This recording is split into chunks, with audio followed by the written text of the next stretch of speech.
नमस्कार, मैं हूं मोहम्मद आसिफ और आप देख रहे हैं स्पेन 9 न्यूज। स्पेन 9 न्यूज में आज हम लोग बातचीत करने वाले हैं कि आखिर भारतीय जनता पार्टी की रणनीति क्या रहेगी आने वाले होने वाले 2022 के चुनाव में, क्योंकि हम लोगों ने तमाम पार्टियों पे बात कर लिया, चाहे वो कांग्रेस पार्टी हो, बीएसपी या सपा की हो। साथ ही साथ हम लोग ये आज जानने की कोशिश करेंगे कि आखिर भारतीय जनता पार्टी के जो सहयोगी दल हैं वो आखिर नाराज क्यों चल रहे हैं, चाहे वो निषाद पार्टी हो या फिर ओम प्रकाश राजभर की पार्टी ही क्यों ना हो। साथ ही साथ आखिर में ये भी जानेंगे जो सबसे महत्वपूर्ण सवाल है इस शो का, इस वीडियो में सबसे बड़ा सवाल अब वो ये कि आखिर ओम प्रकाश राजभर जो भारतीय जनता पार्टी पर आरोप लगा रहे हैं कि उनकी आरती मैं उतारूंगा, पीछे पीछे राम राम सत्य के नारे भी लगाऊंगा, तो आखिर ये इतना नाराज क्यों है। अब वो इसलिए क्योंकि भारतीय जनता पार्टी जो कह रही है कि हमने देश के साथ साथ यूपी के लिए बहुत अच्छे काम किए हैं, तो आखिर उनके पार्टी ही के लोग नाराज क्यों चल रहे हैं, नई तफाके क्यों हैं, ये सबसे बड़ा सवाल है। इन तमाम सवालों का जवाब लेने के लिए हमारे साथ राहुल मौजूद है। राहुल, आपका बहुत बहुत स्वागत है। और शुरू करते हैं यहीं से कि जब बीजेपी अच्छी है, जब सीएम योगी सरकार ने शानदार काम किया है यूपी में, तो उनके सहयोगी दल इतना नाराज क्यों दिख रहे हैं? देखिए आशिफ जी, अगर बात करें तो इसके लिए हमें उत्तर प्रदेश चलना पड़ेगा, क्योंकि उत्तर प्रदेश में कई क्षेत्रीय पार्टी हैं जो बीजेपी के साथ अभी तक गठबंधन करती आई हैं। बिल्कुल। जैसे कि आपको मैं बता देता हूँ कि क्यों नाखुश है। नाखुश होने की देखिए पहली वजह क्या है। ओम प्रकाश राजभर से मैं शुरुआत कर लेता हूँ, क्योंकि हमारे सहयोगी ने ये बात ही कही थी। देखिए ओम प्रकाश राजभर की अगर मैं बात करूं, ओम प्रकाश राजभर पहली बार गठबंधन नहीं कर रहे। बिल्कुल। इससे पहले भी बीजेपी के साथ गठबंधन कर रहे थे, लेकिन हुआ क्या, गठबंधन किया, योगी को सत्ता पर बिठाया, मुख्यमंत्री बना दिया, लेकिन जब ओम प्रकाश राजभर का जो वर्ग है, ओबीसी वर्ग, उसके लिए काम करने का वक्त आया तो योगी सरकार के पास वक्त ही नहीं। ये आपने बहुत अच्छे से समझाया, लेकिन सवाल ये है राहुल, मैं ये जानने की कोशिश करता हूँ, आप जो बोलने वाले उसके लिए माफी चाहूंगा, आप बाद में बोल लेंगे, कि आज उन्होंने जो कहा, जो सबसे बड़ी खबर है वो ये कि भारतीय जनता पार्टी की आरती मैं निकालूंगा, साथ ही साथ पीछे पीछे राम राम सत्य के नारे लगाऊंगा। तो ये इसका मतलब आपसे ज्यादा अच्छा से कोई बखूबी नहीं समझा सकता। देखिए अगर मैं बात करूं ओम प्रकाश राजभर के बयान की, तो सबसे पहले मैं बोलूंगा कि ओम प्रकाश राजभर को इस तरह का बयान नहीं देना चाहिए था, क्योंकि राजनीति देखिए होती रहती अपनी जगह पे, बिल्कुल, लेकिन राजनीति में अमर्यादा होना और इस तरह के शब्दों का इस्तेमाल करना ये कतई भी ठीक नहीं है। बहुत सारे ऐसे नेता हैं जो अपशब्दों का इस्तेमाल कर बैठते हैं, बहुत सारे ऐसे नेता हैं जिनकी भड़ास इस तरह निकलती है कि वो ये नहीं देखते कि क्या बोल रहे हैं क्या नहीं बोल रहे। तो ओम प्रकाश राजभर को इस तरह का बयान नहीं देना चाहिए था। ये बयान किसी भी हद तक सही नहीं है और राजनीति के लिहाज से तो बिल्कुल भी ठीक नहीं है। चलिए मैं बात कर रहा हूँ ओम प्रकाश राजभर की भड़ास निकल क्यों रही है। देखिए इस वक्त क्या चल रहा है, उत्तर प्रदेश में बीजेपी ये बात अच्छी तरह से समझती है कि अगर उसे उत्तर प्रदेश का विधानसभा चुनाव जीतना है तो इसके लिए उसे तमाम क्षेत्रीय दलीय पार्टी के साथ गठबंधन करना होगा, बेहद जरूरी है, क्योंकि चुनौती पश्चिमी उत्तर प्रदेश में है। चुनौती स्वास्थ्य को लेकर है, चुनौती युवाओं को लेकर है, रोजगार को लेकर है। बिल्कुल, उत्तर प्रदेश में काफी चीजों की कमी देखने को भी मिल रही है। यही वजह है कि बीजेपी समझ चुकी है कि अकेले बीजेपी अपने दम पर 403 जो विधानसभा की सीटें हैं, कम से कम 400 का आंकड़ा भी नहीं पार कर पाएगी, 300 का आंकड़ा भी नहीं पार कर।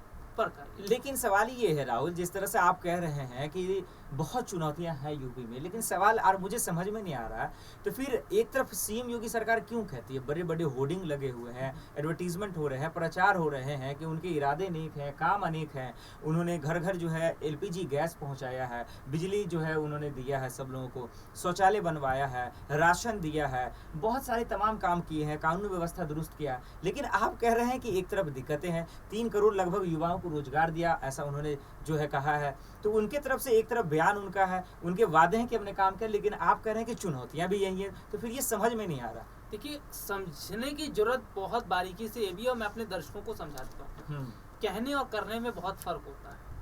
अगर बात करें तो सरकार, योगी सरकार ने ये कह दिया कि हमने इतने करोड़ लोगों को रोजगार दिया, योगी सरकार ने डाटा दिखाया, योगी सरकार ने ये दिखाया कि हर घर में एलपीजी सिलेंडर पहुंच गए, योगी सरकार ने इस बात का डाटा दिखाया कि आज महिलाओं की जो सुरक्षा है वो हमारे राज्य में बहुत ज्यादा है। होर्डिंग्स और पोस्टर की बात करते हैं, होर्डिंग, पोस्टर और बैनर लगाकर केवल और केवल राजनीतिक पार्टियां अपना प्रचार प्रसार करती हैं, जमीनी हकीकत कुछ और होती है। होर्डिंग, पोस्टर और बैनर पर सबसे ज्यादा खर्चा किया जाता है ताकि अपना प्रचार प्रसार किया जाए और लोगों के दिलों में ये बैठाया जाए। देखिए अगर होर्डिंग पोस्टर की हम बात करते हैं, सड़कों पर बहुत मेन जगह लगाया जाता है, सड़कों पर लगाया जाता है, बस स्टैंड पर लगाया जाता है, रेलवे के पास लगाया जाता है। क्यों लगाया जाता है? क्योंकि यहाँ पर भीड़ भाड़ ज़्यादा होती है, लोग आते जाते जरूर हैं और उनकी नज़र भी पड़ती है। तो ऐसे में लोग जो है वो पढ़ते हैं चीज़ों को, तो कहीं ना कहीं उसका प्रभाव पड़ता है। बाकी होर्डिंग पोस्टर लगाना राजनीतिक पार्टियों का पुराना खेल रहा है। वो काम कुछ नहीं करते, ना रोजगार देते हैं ना और काम करते हैं। डाटा मांगो तो डाटा देते नहीं है, ऊपर से जो डाटा मांगते हैं उनके खिलाफ कार्रवाई करने लगते हैं। आप ये भी देखिए, सरकार से जिसने डाटा मांगा है उसके खिलाफ ही कार्रवाई शुरू हो जाती है। इसमें कोई शक तो यहाँ कहीं ना कहीं देखा जाए तो उत्तर प्रदेश विधानसभा चुनाव में ये कहा जाए तो योगी सरकार के सामने चुनौतियां बहुत है, योगी सरकार के लिए मुश्किलें बहुत है। बस वो ये है कि सरकार जताना नहीं चाहती, दिखाना नहीं चाहती, इसलिए क्षेत्रीय पार्टियों का सहारा ले। तो राहुल, अब लोगों के मन में सवाल ये होगा कि अगर चुनौतियां बहुत हैं, अगर दिक्कतें बहुत है, यूपी में अगर कामकाज नहीं हुए हैं, सिर्फ होर्डिंग लगाए जा रहे हैं, जमीनी हकीकत अगर कोसों दूर है, तो अब सवाल ये है राहुल कि अब लोग भी यही जानने की कोशिश करेंगे कि फिर 2022 में क्या होगा, क्या तस्वीरें बदलेंगी क्या? देखिए 2022 की अगर हम बात करते हैं तो उत्तर प्रदेश का 2022 विधानसभा चुनाव बहुत ज़्यादा अहमियत रखता है। बिल्कुल, क्योंकि ये चुनाव सीधा सीधा लोकसभा चुनाव से जुड़ा है। कहते हैं कि दिल्ली का रास्ता उत्तर प्रदेश से होकर निकलता है, और सबसे बड़ी बात क्या है, उत्तर प्रदेश के अंदर अभी ये फाइनल नहीं हो पा रहा कि किसकी सरकार बनेगी और कौन सरकार बना सकता है। बीजेपी के सामने चुनौतियां बहुत हैं। प्रियंका गांधी बहुत पहले उत्तर प्रदेश की राजनीति में एंट्री कर चुकी हैं, बाकायदा पार्टी कार्यकर्ताओं को टिकट तक दिए जाने शुरू कर दिए हैं और पार्टी को मजबूत किया जा रहा है। तो वहीं दूसरी तरफ अगर देखा जाए तो अखिलेश यादव शिवपाल का गठबंधन है, चाचा भतीजे का गठबंधन कितना कमाल करेगा ये आने वाला वक्त तय करेगा। तो यहाँ पर चुनौतियां सभी राजनीतिक पार्टियों के सामने, तो और ये नहीं कहा जा सकता कि कौन अभी सत्ता पर बैठा। बिल्कुल, मतलब तस्वीरें साफ नहीं कहा जा सकता, क्योंकि बहुत रोमांचक जो है चुनाव, ये 2022 का चुनाव होने वाला। लेकिन सवाल ये है राहुल कि आखिर जिस तरह से तमाम पार्टियां तैयारियां कर रही हैं, जिसमें से कुछ ऐसी पार्टियां हैं जिसकी नई एंट्री हुई है, तो लोगों के मन में सवाल है कि क्या उस पार्टी से यूपी का भला होगा, अगर होगा तो कितना होगा, और सवाल ये भी है कि उन पार्टी के एंट्री से किन पार्टियों को ज़्यादा दिक्कत का सामना करना पड़ सकता है। मैं बात कर रहा हूँ एमआईएम अध्यक्ष असदुद्दीन ओवैसी की, एमआईएम पार्टी की, जिन्होंने 100 सीटों पर चुनाव लड़ने का ऐलान किया और वो भी तैयारियां करना शुरू कर दें, अयोध्या में आ रहे हैं, देख रहे हैं किस तरह से वो रैलियाँ कर रहे हैं और लोगों से मुखातिब हो रहे हैं। तो सवाल ये है कि असदुद्दीन ओवैसी किसका खेल बिगाड़ेंगे, किस पार्टी का खेल बिगाड़ेंगे? देखिए सबसे पहले अगर हम बात कर लेते, कोई भी पार्टी जनता का भला नहीं चाहती।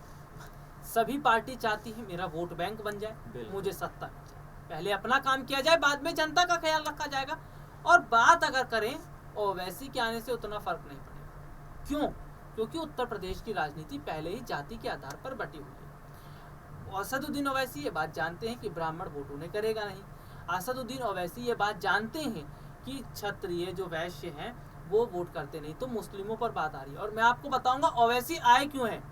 ओवैसी को वोट कटवा राजनीति कहते हैं। उत्तर प्रदेश में योगी सरकार के समय ओवैसी को आने देना ये बताता है कि यहाँ पर मुस्लिम वोट तो जो काटने की कोशिश की जा रही है, मुस्लिम वोट को तोड़ने की कोशिश की जा रही है। मुस्लिम वोट अखिलेश यादव को पड़ता था, समाजवादी पार्टी को पड़ता था। असदुद्दीन ओवैसी आएंगे तो जाहिर सी बात है कुछ ना कुछ तो वो वोट निकाल लेंगे, क्योंकि इससे पहले भी वो इस तरह से निकालते रहे। बिहार में 5 सीटें उनको मिली थी, चलिए इसमें कोई शक है। लेकिन सवाल ये है कि असदुद्दीन ओवैसी ने ये भी कहा कि अखिलेश और माया के मूर्खता के वजह से बीजेपी आज सत्ता में। इस पे आपका क्या कहना है? देखिए असदुद्दीन ओवैसी की अगर बात करें तो असदुद्दीन ओवैसी बहुत अलग तरह की बयानबाजी करते हैं। उनकी बयानबाजी जो है उसको समझना, उनकी बातों को समझना इतना आसान नहीं होता। ओवैसी दरअसल ये दिखाने की कोशिश करते हैं कि मैं बीजेपी का एजेंट नहीं हूँ, मैं बीजेपी के साथ नहीं मिला हूँ, इसलिए मैं बीजेपी पर भी निशाना साधता हूँ। लेकिन हकीकत क्या है पूरी जनता जानती है, सब लोग जानते हैं, उत्तर प्रदेश की जनता समझती है। तो यहाँ पर अगर देखा जाए तो फिलहाल ओवैसी जो है बयानबाजी भी करेंगे और वोट तोड़ने का काम भी करेंगे। लेकिन सवाल ये है राहुल, नहीं आपने जो बयान दिया कि वो ये कोशिश कर रहे हैं कि वो भारतीय जनता पार्टी के एजेंट नहीं हो, ऐसा वो बयान कर रहे हैं, तो आपको क्या लगता है कि वो भारतीय जनता पार्टी के लिए काम कर रहे हैं क्या? देखिए मैं नहीं कह रहा, जनता बोलती है। हाँ। खुलकर बोलती है। हाँ। पश्चिम बंगाल में बोला गया, बिहार के समय में भी बोला गया, उत्तर प्रदेश की जनता बोल रही है, मेरे विचार नहीं है, ये जनता के विचार है। जनता बहुत पहले से कहती आई है, ये जनता ही तो कहती है कि जो असदुद्दीन ओवैसी हैं वो बीजेपी के एजेंट हैं। कई बार बीजेपी कई बार यहाँ तक कि समाजवादी पार्टी के कई नेता राहुल, आप एक पत्रकार हैं तो आप बाखूबी समझते हैं, क्योंकि हमेशा आप खबरें लिखते हैं, ग्राउंड पे आप जाते हैं। तो सवाल ये है कि अगर जनता ही ऐसा आरोप लगा रही है कि अगर वो बीजेपी के एजेंट हो या फिर वो बी टीम का काम कर रहे हैं, तो आखिर जनता के मन में जो ये सवाल आया है वो आया क्यों?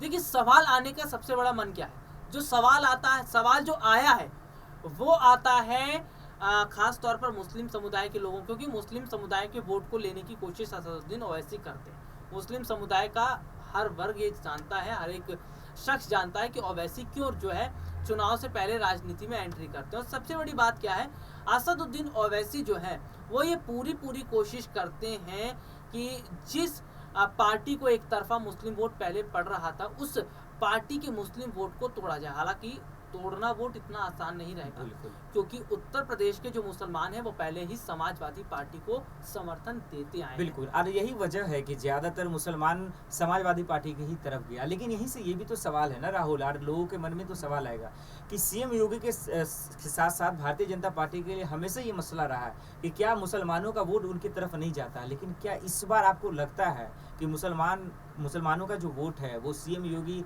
उसको पाने में कामयाब हो पाएंगे? नहीं, देखिए, अगर मैं कहूँ तो मुस्लिम वोट खैर योगी आदित्यनाथ को नहीं मिलेगा, बीजेपी को नहीं मिलेगा, क्योंकि मुस्लिम मतदाता जो है वो शुरू से बीजेपी से किनारा करते चला आया।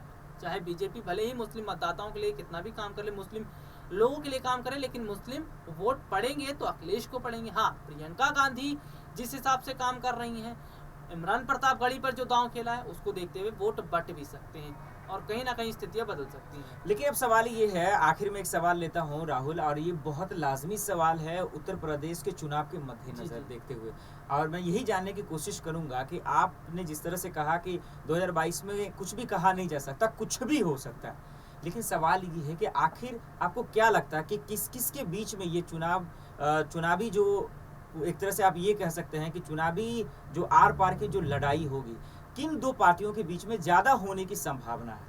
देखिए, ज्यादा तो अगर मैं कहूँ तो फिलहाल ज्यादा दिखाई नहीं दे रहा, लेकिन हाँ, 3 जरूर मैं नाम ले सकता हूँ। पहली खुद बीजेपी है जो अपने अस्तित्व को बचाने के लिए लड़ाई लड़ रही है। दूसरा कांग्रेस पार्टी, प्रियंका गांधी के आने से उत्तर प्रदेश की राजनीति में बदलाव हुआ है। और तीसरी समाजवादी पार्टी, चाचा भतीजा की जोड़ी। चाचा भतीजा की जोड़ी क्या कमाल करती है वक्त बताएगा, यानी कि इन तीनों के बीच टक्कर, यानी त्रिकोणीय जो है कहीं ना कहीं टक्कर रहेगा, मुकाबला होगा। लेकिन देखना यही होगा कि 2022 की राजनीति में क्या होता है। इन तमाम सवालों का जवाब राहुल ने दिया। सर, आपको बहुत बहुत स्वागत। बाकी की खबरों के लिए देखते रहें SPN9 न्यूज़। नमस्कार।